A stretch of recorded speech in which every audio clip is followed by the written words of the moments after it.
Many lawmakers are expecting President Aquino to tackle his anti-corruption campaign in his fourth State of the Nation address this afternoon. We invited in the studio UP Political Science Assistant Professor Nelson Cainghog to give us his views on the upcoming SONA. Good morning and welcome to Solar Daybreak. Good morning, Ameline. Good morning, Claire. Good morning.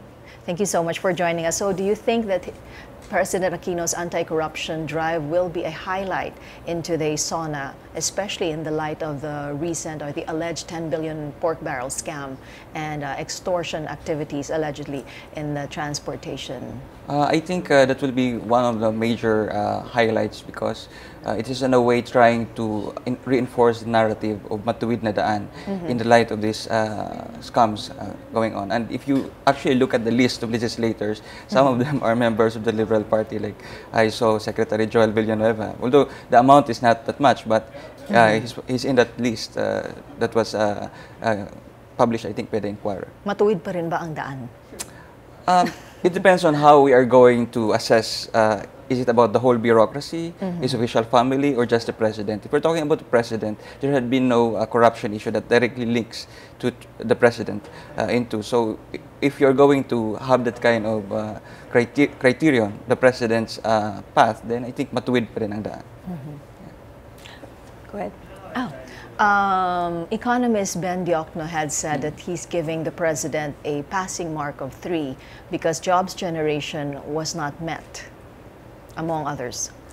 Of course, we have some economic problems that we had since decades ago. So we do not expect this to be changed in a matter of 3 years. So we're expecting that in this SONA, for instance, the president will focus on consolidating the gains in the economy, like maybe trying to revitalize or revive the mining industry. Because if you look at, for instance, the performance of the economy in 2012, the recent fiscal year, for instance, we can see that there has been a decline.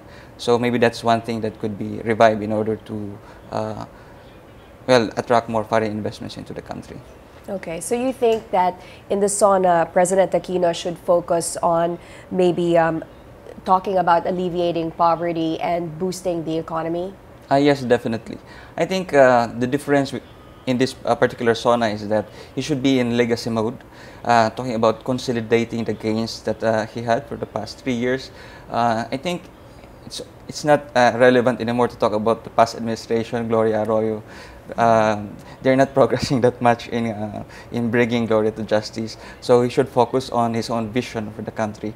If you are to look, for instance, in the past few days, Secretary Purisima actually highlighted some economic measures that needs to be passed in Congress.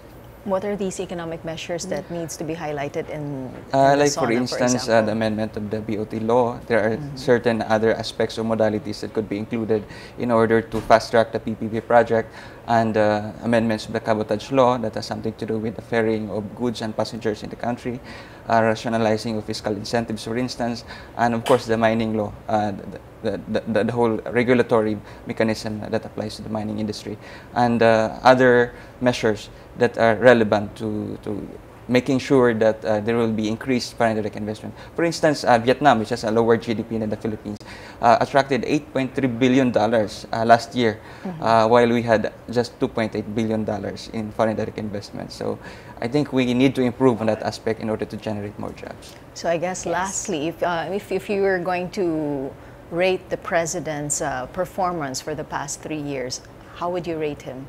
Higher than Dr. Jokno, I think. It will be 2.0. Why? So 2.0 because it's in the middle.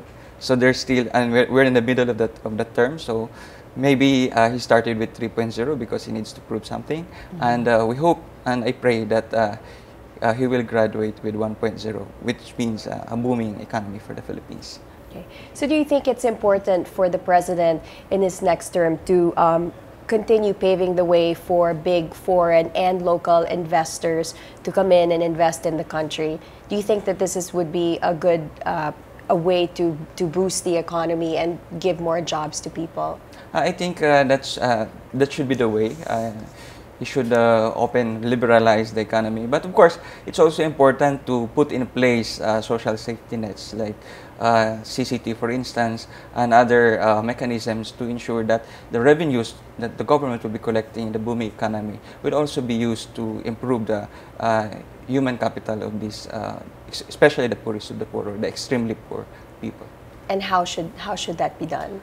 For instance, expanding for the conditional cash transfer, expanding the coverage of PhilHealth, and providing more funds for education to allow people to have more access to educational opportunities.